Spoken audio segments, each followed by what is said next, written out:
Hello बच्चों, कैसे हैं आप लोग। और सॉलिड सरफेस केमिस्ट्री का सॉलिड स्टेट बोल रहा था। आज सरफेस केमिस्ट्री का लेक्चर नंबर 2 का वीडियो बनेगा। लेक्चर नंबर में आपने देखा एडजॉर्प्शन क्या होता है, कैसे एंट्रोपी चेंज होती है, कब कब एंट्रोपी बढ़ेगी, कब कब एंट्रोपी घटेगी। ठीक है, आज हम लोग देखेंगे types of adsorption. Types of adsorption, ठीक है, very important question for board examination. Board में यह क्वेश्चन पक्का आएगा, टाइप्स ऑफ एडजॉर्प्शन। ठीक है, एडजॉर्प्शन जो होता है बेटा, वह दो प्रकार का होता है।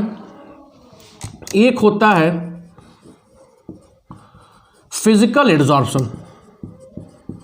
क्या होता है? Physical adsorption. और दूसरा होता है केमिकल एडजॉर्प्शन। समझ में आ रहा है? एक मिनट मार्कर चेंज करें।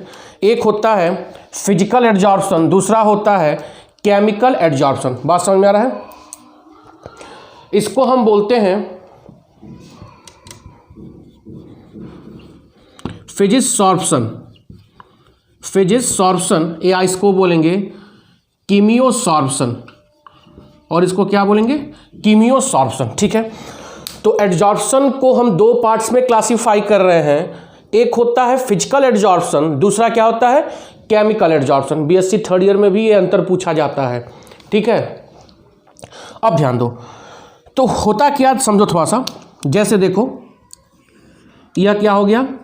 एडजॉर्बेंट हो गया। यह एडजॉर्बेंट के मॉलिक्यूल हो गए।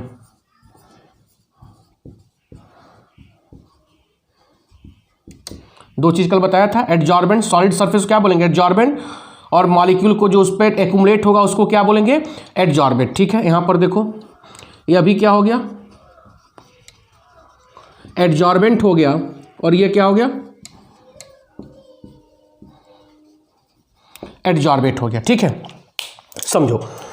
तो जब एडजॉर्बेंट और एडजॉर्बेट के बीच में जो एडजॉर्प्शन हो, एडजॉर्बेंट और एडजॉर्बेट के बीच में जो एडजॉर्प्शन हो, इनके बीच में वंडरवाल फोर्स ऑफ अट्रैक्शन लगे।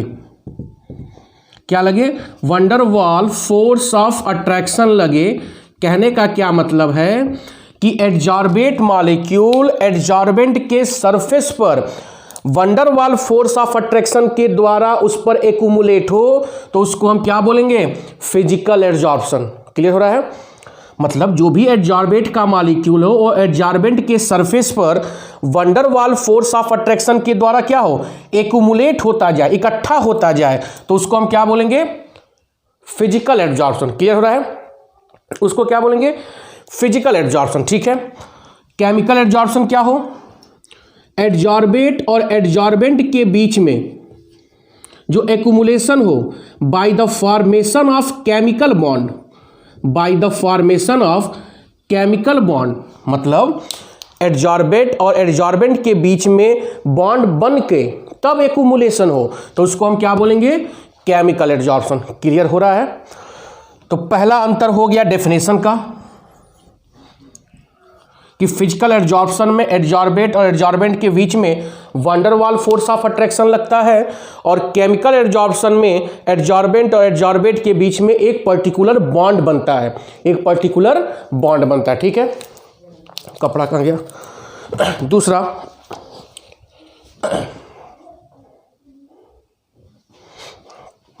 मिटाऊं? छापते रहिएगा आप लोग।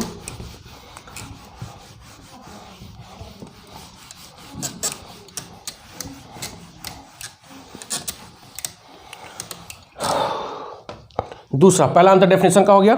दूसरा अंतर समझो, दूसरा होगा नॉन स्पेसिफिक नेचर। ठीक है, फिजिकल एडजॉर्प्शन क्या होगा? नॉन स्पेसिफिक नेचर होगा, और केमिकल एब्जॉर्प्शन क्या होगा? स्पेसिफिक नेचर होगा। देखो कहने क्या मतलब है, चूंकि एडजॉर्बेंट और एडजॉर्बेट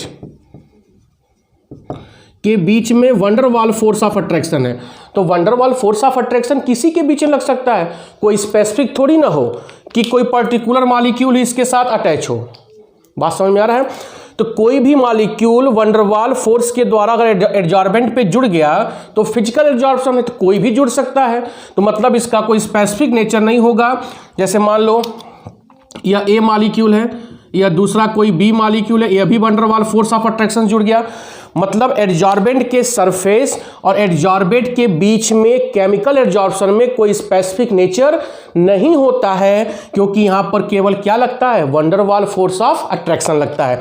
यहां पर क्या होगा, स्पेसिफिक नेचर क्यों है, क्योंकि यहां पर एडजॉर्बेंट और क्या है, एडजॉर्बेंट के बीच में केमिकल बॉन्ड बन रहा है। क्या बन रहा है, केमिकल बॉन्ड। और केमिकल बॉन्ड सबके बीच में नहीं होगा, जब इनके बीच में रिएक्शन होगा, वह कंडीशन को सेटिस्फाई करेगा, तभी इनके बीच में रिएक्शन होगा। नज़दीक आएंगे तो मतलब यह स्पेसिफिक होगा, तभी इनके बीच में बॉन्ड बनेगा और एडजॉर्बेंट का मॉलिक्यूल इसके ऊपर क्या होगा, एक्युमुलेट होगा। क्लियर हो गया? तो पहला अंतर डेफिनेशन का हो गया, दूसरा अंतर क्या हो गया, स्पेसिफिक नेचर। तीसरा देखो,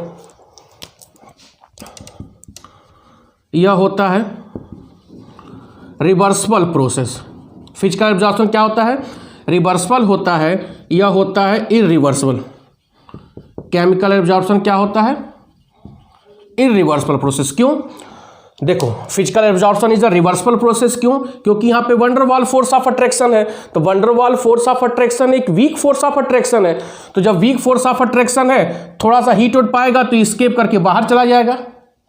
तो जुड़ा, थोड़ा सा हिला डुला, एनर्जी पाया, फिर बाहर चला गया, जुड़ा बाहर चला गया, जुड़ा बाहर चला गया, मतलब रिवर्सिबल है। लेकिन यहाँ पर जो बॉन्ड बन गया है वह स्केप नहीं करेगा जब तक कि मोर अमाउंट ऑफ एनर्जी हम नहीं अप्लाई करेंगे। ठीक है? तो यह क्या हो गया, इरिवर्सिबल प्रोसेस। ठीक है, अगला देखो, चौथा, enthalpy of adsorption. Enthalpy of adsorption physical absorption में क्या होगा, लो होगा, लो होगा। यहां पर चौथा ना, सॉरी चौथा, यहां पर इंथैल्पी ऑफ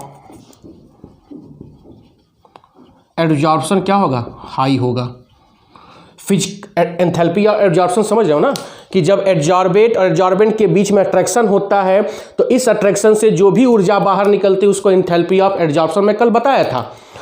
तो फिजिकल एब्जॉर्प्शन में बेटा लो होगा और केमिकल एब्जॉर्प्शन में हाई होगा। क्यों लो होगा? क्योंकि यहां पर फिर मैं कह रहा हूं कि van der Waals force of attraction है। तो van der Waals force of attraction एक वीक फोर्स ऑफ अट्रैक्शन होता है, और जब वीक फोर्स ऑफ अट्रैक्शन होगा तो वीक फोर्स ऑफ अट्रैक्शन कब होगा, जब इनके बीच का डिस्टेंस ज्यादा होगा। वैन डर वाल दूर से ही लगने लगता है, तो डिस्टेंस ज्यादा होगा, मतलब यहां पे अट्रैक्शन क्या होगा, कम होगा। यार ये वीक फोर्स ऑफ अट्रैक्शन है ना, वीक कब होगा, जब यह दूरी ज्यादा होगी। तो दूरी ज्यादा होगी, अट्रैक्शन कम होगा, जब अट्रैक्शन कम होगा तो हीट भी कम निकलेगा। लेकिन यहां पर क्या बन रहा है, प्रॉपर बॉन्डिंग बन रही है। प्रॉपर बॉन्डिंग बनने के लिए इसको नजदीक आना पड़ेगा। नजदीक आने का मतलब यहां पे अट्रैक्शन ज्यादा होगा। जब अट्रैक्शन ज्यादा होगा तो यहां पे एंथैल्पी ऑफ एब्जॉर्प्शन भी क्या होगा, ज्यादा होगा। ठीक है, पांचवा देखो, physical adsorption is a multi layer. यहां पर chemical adsorption is a single layer. क्या मतलब है, यह एडजॉर्बेट हो गया, यहां मान लीजिए वैन डर वाल से जुड़े हुए हैं, फिर इसके ऊपर भी van der Waals force of attraction लगा, तो यह कई मॉलिक्यूल को अपने ऊपर क्या करता जाएगा, एक्युमुलेट करता है। क्योंकि यहां पर क्या लग रहा है, वैन डर वाल दूर से ही अट्रैक्ट कर लिया, लेयर लेयर बनता गया। लेकिन यहां पर क्या है, यहां पर सिंगल लेयर ही बनेगा। क्यों? क्योंकि यहां पर क्या बन रहा है, केमिकल बॉन्ड बन रहा है। क्लियर हो रहा है? तो this is the types of adsorption, दो प्रकार का है, फिजिकल और केमिकल एडजॉर्प्शन। यह टॉपिक इस नाते मैं इसका एक ही वीडियो बना रहा हूं, बहुत इंपॉर्टेंट टॉपिक है जो आपको अच्छी तरह से एकदम याद होना चाहिए, अच्छी तरह से समझ में आना चाहिए। ठीक है, थोड़ा सा और बात करते हैं। अगला देखो,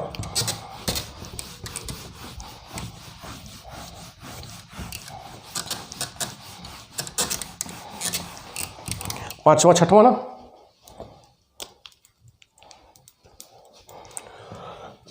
पांचवा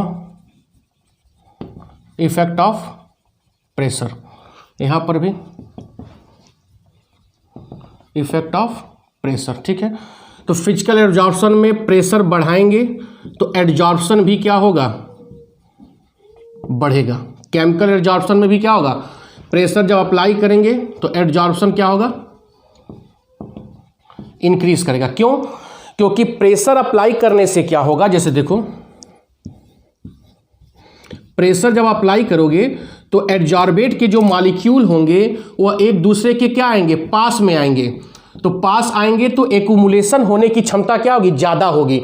तो कहने का क्या तात्पर्य है, जैसे जैसे हम प्रेशर बढ़ाते जाएंगे एड्जॉर्बेट के मॉलिक्यूल नज़दीक आएंगे, और नज़दीक आएंगे तो उनमें वन डर वाल्स फोर्स ऑफ अट्रैक्शन भी लगेगा, और नज़दीक आएंगे तो केमिकल बॉन्ड भी बनेगा। तो कहने का क्या तात्पर्य है कि जैसे जैसे हम प्रेशर अप्लाई करते जाएंगे एड्जॉर्प्शन क्या होगा, बढ़ता जाएगा। ठीक है, लेकिन एक सर्टेन तक बहुत ज़्यादा प्रेशर अप्लाई करने के स्केप भी कर जाएगा। ठीक है, छठवां इफेक्ट ऑफ, मुझे क्लास लेने जाना इस नाते मैं थोड़ा सा जल्दी पढ़ा रहा हूँ। इफेक्ट ऑफ टेम्परेचर, यहाँ पर देखो यह वन डर वाल्स फोर्स ऑफ अट्रैक्शन है। यहाँ पर हमने टेम्परेचर क्या किया, अप्लाई किया। तो जब टेम्परेचर अप्लाई करेंगे तो यह वन डर वाल्स फोर्स ऑफ अट्रैक्शन क्या हो जाएगा, टूट जाएगा, और यह स्केप कर जाएगा, सरफेस को छोड़ जाएगा। तो कहने का क्या मतलब है, फिजिकल एब्जॉर्प्शन में टेम्परेचर बढ़ाने पर एब्जॉर्प्शन क्या होता है, घट जाता है। एब्जॉर्प्शन क्या होता है, घट जाता है। मेरी बात समझ में आ रहा है? बहुत ज़्यादा टेम्परेचर बढ़ाएंगे तो वन डर वाल्स फोर्स ऑफ अट्रैक्शन क्या हो जाएगा, ब्रेक हो जाएगा, और एड्जॉर्बेट के मॉलिक्यूल स्केप करके ऊपर चले जाएंगे। यहाँ पर देखिए, यहाँ पर जो इफेक्ट ऑफ टेम्परेचर होगा, ये अंतर, यह फिजिकल वाला है, यह केमिकल है। इफेक्ट ऑफ टेम्परेचर, यहाँ इफेक्ट ऑफ टेम्परेचर की हम बात करते हैं। चूंकि यह एक्सोथर्मिक होगा, मैंने कल बताया था, more amount of enthalpy of absorption है। तो जब एक्सोथर्मिक है, यह जब इसके ऊपर अट्रैक्ट कर रहा है तो स्वतः खुद ऊर्जा निकल रही है। तो ऊर्जा निकल रही है मतलब हीट निकल रहा है, तो यह क्या होगा, लो टेम्परेचर पर यहाँ पर एब्जॉर्प्शन क्या होगा, ठीक ठाक होगा। क्योंकि स्वतः ऊर्जा निकल अमाउंट, हीट ऑफ अमाउंट निकल रहा है ना, तो हीट ऑफ अमाउंट निकल रहा है तो हम क्यों उसको और हीट दें। तो लो टेम्परेचर पे ही एब्जॉर्प्शन क्या होगा, ठीक होगा। ठीक है, बहुत ज़्यादा टेम्परेचर करेंगे तो यहाँ पर भी बॉन्ड नहीं बन पाएगा और एब्जॉर्प्शन क्या हो जाएगा, वीक हो जाएगा। तो यह हाई टेम्परेचर पे डिस्टर्ब हो जाएगा, और यह भी हाई टेम्परेचर मतलब यह लो टेम्परेचर पे फेवर करेगा, हाई टेम्परेचर पे यह भी क्या हो जाएगा, एब्जॉर्प्शन ठीक से नहीं हो पाएगा। This is the physical and chemical absorption, जो कि आपकी बोर्ड में पक्का पूछेगा अंतर के फॉर्म में। ठीक है, तो आज का वीडियो यहीं तक, बहुत बहुत धन्यवाद, थैंक यू।